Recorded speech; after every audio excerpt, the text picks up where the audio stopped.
Une fois devant les murailles, Khalid mena plusieurs assauts directs, testant les défenses, observant les tactiques, scrutant chaque faiblesse dans la pierre et l'âme des défenseurs. Mais Taïf n'était pas une ville ordinaire. Archers embusqués, catapultes, fossés et pluies de flèches accueillaient chaque avancée. Khalid fut blessé à plusieurs reprises dans ses attaques, mais il ne céda rien. Avant qu'il ne soit surnommé l'épée d'Allah, avant que son nom ne sème la terreur dans les rangs des Byzantins et des Perses, il était Khalid ibn al-Walid, fils d'une des familles les plus puissantes de Quraysh. En plein cœur de la société tribale arabe, dans cette cité où l'honneur, la bravoure et la généalogie définissaient la valeur d'un homme. Khalid naît dans la prestigieuse tribu des Banu Makhzoum, une branche de Quraysh connue pour sa force militaire. Son père, Al-Walid ibn al-Mughira, était un homme respecté, riche, éloquent, mais également l'un des plus virulents opposants à l'islam. C'est dans cette maison que Khalid grandit, élevé dans la fierté des siens, formé dès son jeune âge à l'art de la guerre, au maniement de l'épée, de la lance et de la stratégie. Contrairement à d'autres jeunes de son époque, Khalid n'a pas connu la pauvreté, ni la faiblesse. Il avait une stature impressionnante, une force naturelle et un esprit vif. Il n'était pas un simple soldat, il était un stratège inné, un homme dont le destin était étroitement lié à celui du champ de bataille. Mais à cette époque, l'islam est encore jeune. La famille de Khalid, farouchement opposée à ce message, s'engage dans une guerre ouverte contre ce nouveau courant. Khalid, formé dans ce contexte, voit l'islam comme une menace contre l'ordre établi. Il assiste à la pression croissante sur les musulmans, aux premières persécutions, à la migration vers Abyssinie, puis vers Médine. Mais à ce moment-là, il n'est encore que l'un des sabres levés contre l'islam. Pourtant, tout dans son comportement montrait un homme d'intelligence et d'honneur. Il n'était ni un oppresseur par plaisir, ni un destructeur aveugle, mais il était convaincu, loyal à sa tribu. Et lorsque viendra l'heure de la bataille d'Uhud, ce sera Khalid qui changera le cours de l'histoire. La Mecque n'a pas oublié l'humiliation de Badr, où les chefs Qurayshites sont tombés les uns après les autres.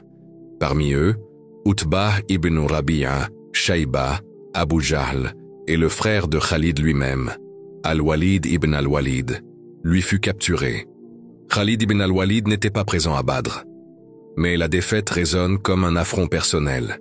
Son sang appelle vengeance.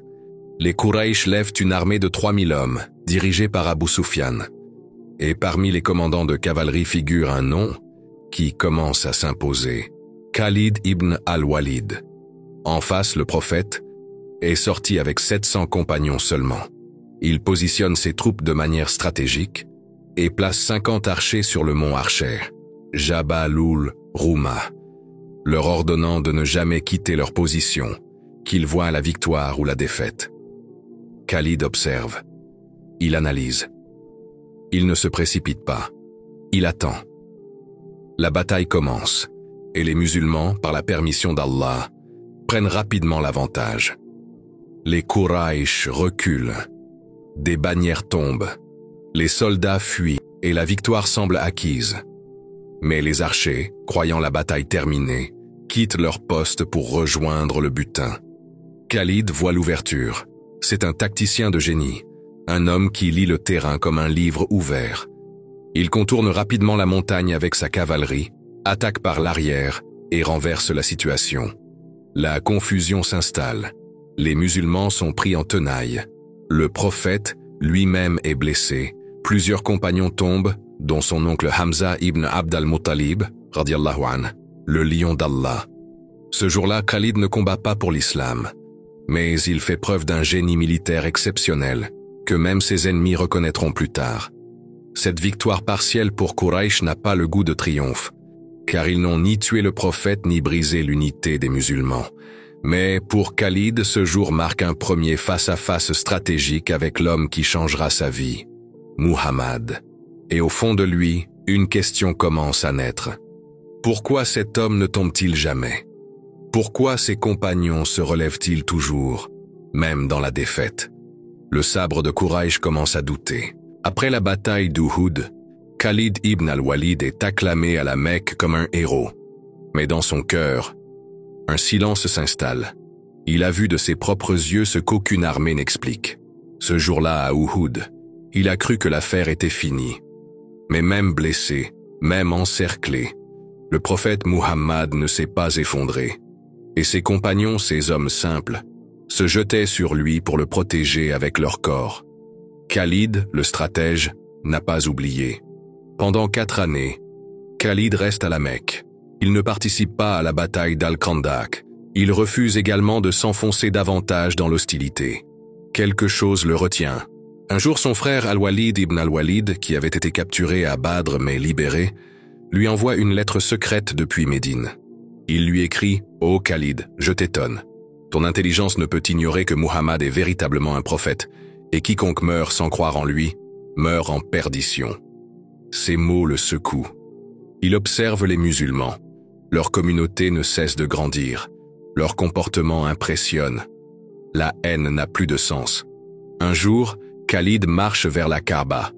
Et là, il lève les yeux vers le ciel. Et dans un souffle, il dit « Il est temps ». Il décide de quitter discrètement la Mecque, accompagné d'Uthman ibn Talha, le porteur des clés de la Kaaba. Sur la route, il croise Amr ibn al-As, un autre grand stratège mécois, qui lui aussi se rend à Médine pour embrasser l'islam.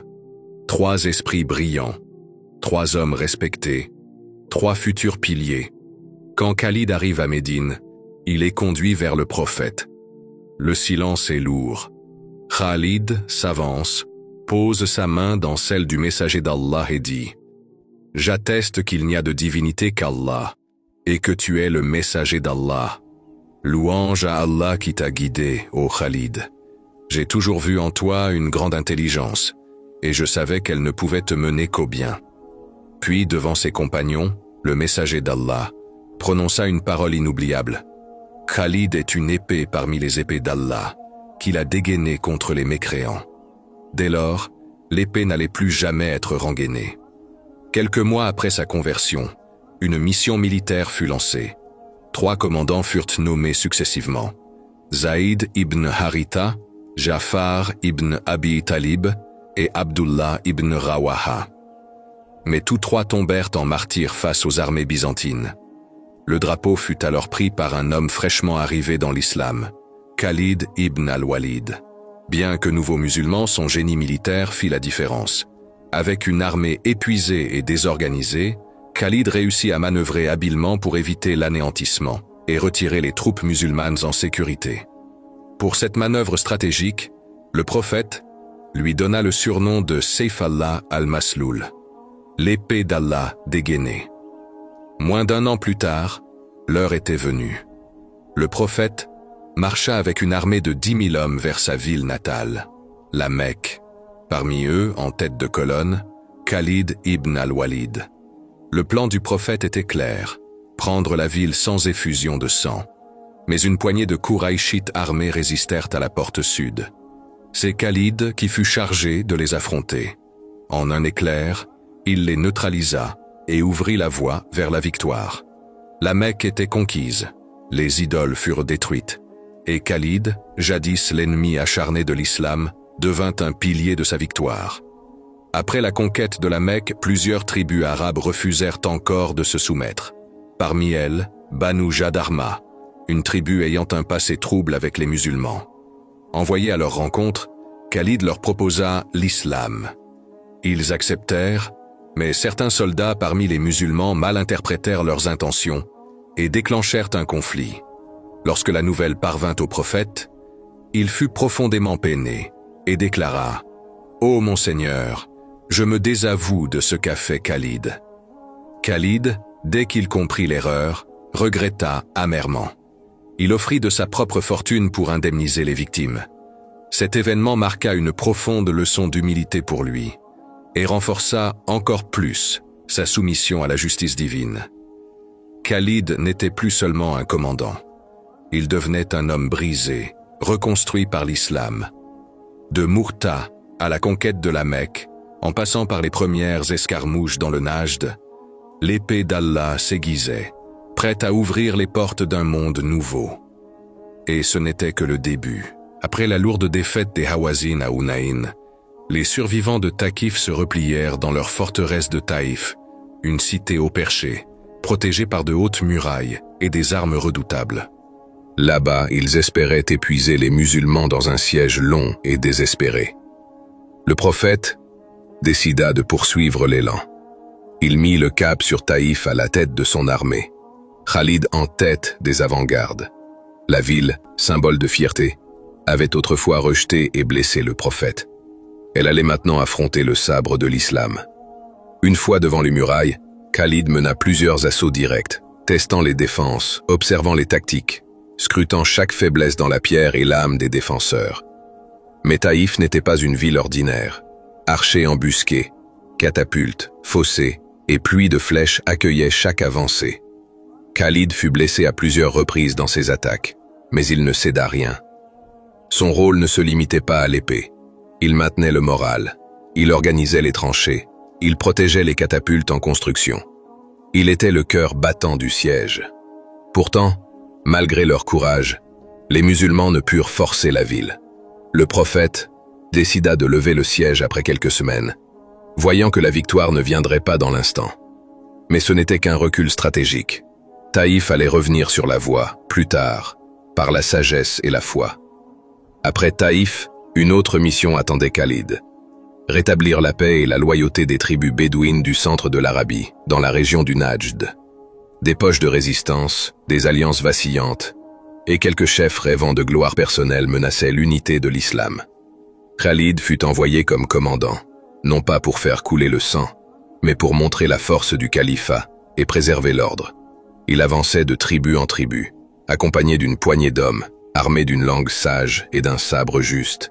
Il rencontra les chefs, exposa la vérité de l'islam, rappela les pactes, corrigea les révoltes sans cruauté, mais sans faiblesse. Khalid ne cherchait pas la gloire personnelle. Il avait connu la défaite à Uhud, la fierté de la conquête à Hunayn et la patience du siège à Taïf.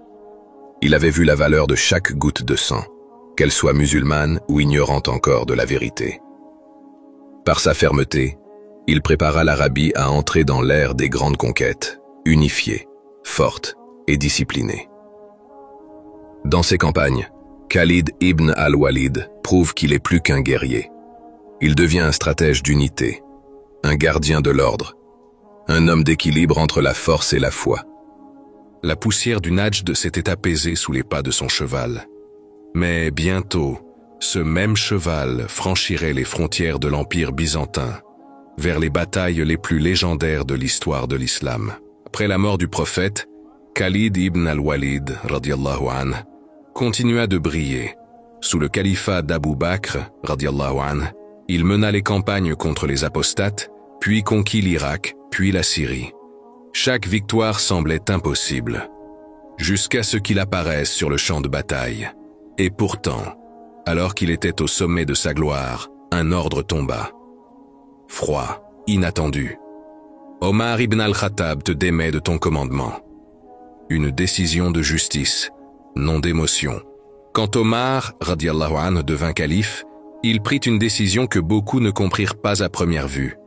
Retirer Khalid de son poste de général en chef, alors qu'il était au cœur des conquêtes du Cham. Certains dirent « Omar est jaloux de Khalid ». D'autres murmurèrent « Il craint sa popularité ». Mais la vérité est plus profonde. Omar déclara « Je ne le destitue pas par colère ni trahison, mais je crains que les gens ne croient que la victoire vient de lui, et non d'Allah. » Omar, dans sa sagesse, voulait protéger l'âme de la Oumma, que les cœurs restent tournés vers Allah, pas vers les figures charismatiques, aussi brillantes soient-elles. La réaction de Khalid, grandeur et silence, et Khalid, que fit-il? Lui qui avait été glorifié par les foules, lui que les soldats appelaient par admiration, lui dont le nom faisait trembler les empereurs. Il baissa les yeux. Il ne protesta pas, il ne s'insurgea pas. Il ne forme aucune faction. Il dit simplement « J'ai combattu pour Allah, non pour Omar ». Et il continua, comme simple soldat sans grade, sans médaille, mais avec une loyauté plus brillante que 1000 armures. Ce moment de sa vie est peut-être le plus grand de tous.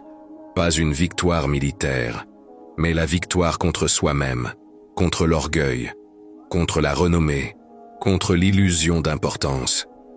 Khalid nous enseigne que le vrai soldat d'Allah obéit, même quand cela coûte à sa propre gloire. Il montra que le sabre d'Allah savait aussi reposer dans son fourreau, quand la Oumma en avait besoin.